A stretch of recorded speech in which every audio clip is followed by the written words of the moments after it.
Hey everybody, welcome to video 6Q3A. And if you can follow all those letters, that means this is the third extension video, the first part of it. Wanted to go over some Algebra 1 review that is helpful here as we accomplish our goal in video 6Q3, which in general is just to figure out the radius and the center of the equation of a circle. Which is going to involve actually two variables, but we're going to start with just one here in the Algebra 1 review. So as you can see, we're going to be talking about completing the square, guys, and completing the square is a method for solving a quadratic equation. So you can see the quadratic equations that you have in front of you here, and we're going to start with working with number 4. So what I want to do before I start number 4 is just to draw a diagram of what this actually looks like. If we can think of any quadratic term, so in this case k squared is going to be a large square, okay? Every k piece is going to be like a single little stick, okay? And then every one unit is going to be a tiny square, okay? Now that sounds weird that we're drawing pictures here, but it really does help visualize, I think, completing the square. So we're going to look at that next here, okay?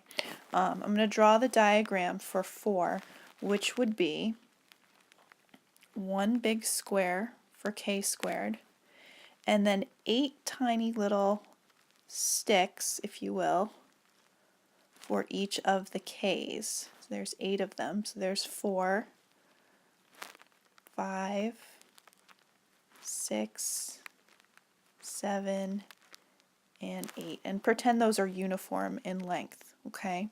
So what we're going to do at this point is we're going to take the equation and we're going to take the k squared and the 8k alone on one side of the equation. We're going to leave a space purposefully where a number is going to be added in.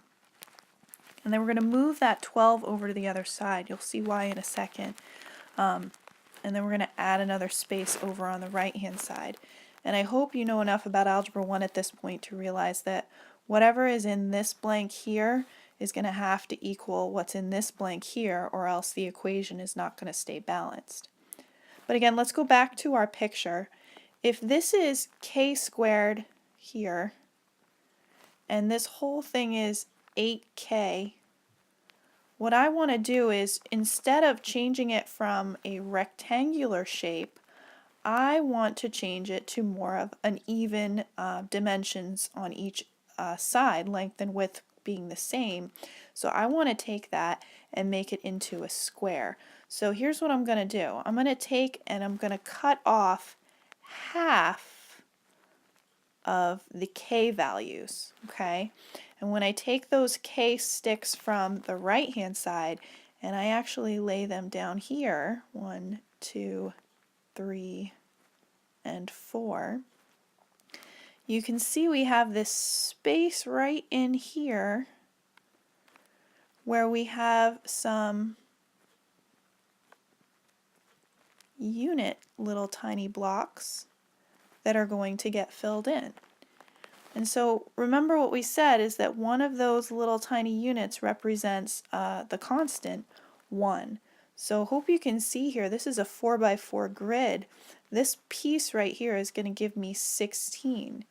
And what I need to realize is that once I have moved those sticks and then added in those 16, I now have what we call a square instead of a rectangle. But it takes these 16 blocks here in order to, quote, complete that square. So here's what I want to do, guys. I want to take the 16 that I added here, and that is what's going to complete the left-hand side square. But as you know, what I do to one side, I have to do to the other. So I'm going to put the 16 over here as well.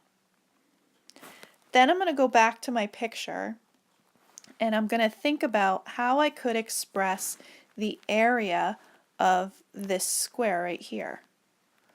Well, we know we could say all the individual pieces, So k squared plus these two pieces together make 8k, and then plus this section is 16, which is essentially the same as this entire expression here.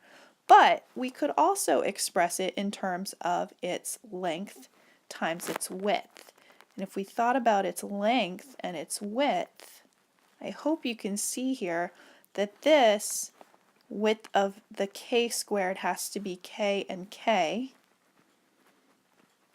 And there are 1, 2, 3, 4 going each direction as far as its width goes, because remember, its width is just 1 each time. So 1, 1, 1, 1, and then its length is k, which is why the area of that piece is, that each stick is k itself. 1 times k is k. So if I have k and 1, 2, 3, 4, then this distance here is k plus 4.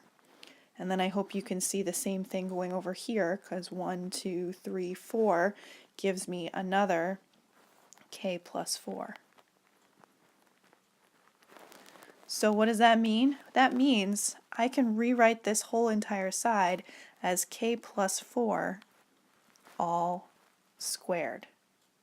Now just as a little kind of a hint here, this number in the spot where 4 is, you can get in two ways. You can get it by taking half of 8, because that's the middle term, or the square root of the number that you added to both sides. So either one of those two things is a way to get 4. Okay, so it's just a way to check it. If you get a different number, dividing the middle term there initially, this 8k, dividing that middle term by 2, and if you get a different number taking the square root here, then you added the wrong number in these spots and you need to go back and fix it. Okay, so let's keep going. The right hand side is going to add up to just 4. And then at this point we are at a part of the problem which is called where we have a binomial, two terms, squared equals to a constant. And so essentially both of these sides are perfect squares. And so how to undo a square is by taking the square root. So if I take the square root of k plus 4 all squared, and I take the square root of 4, my next step there is just going to be k plus 4, because the square and the square root here cancel each other out. These two things, remember, cancel each other out, so it's just what's under the radical in the parentheses there.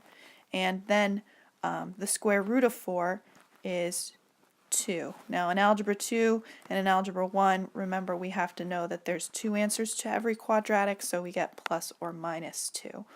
But really we don't so much need to finish solving all of this, we really just need to concentrate on, can we take this particular setup and change it from a completed square trinomial to the square of a binomial.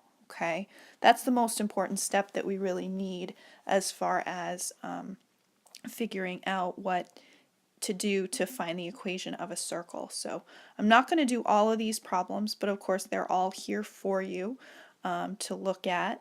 If we were to finish this, we would definitely say k would equal, bringing that 4 over to the right hand side, negative 4 in front of the plus or minus 2. So one answer is negative 4 plus 2, which is negative 2, and then the other answer is negative 4 minus 2, which is negative 6. Okay, so that's what we're looking at as far as the completing the square type of problems. In the next slide here, I will just pan down the page because it has answers to the other examples that you see on the page so that you can kind of check your work, thinking of those as like on your own questions, okay?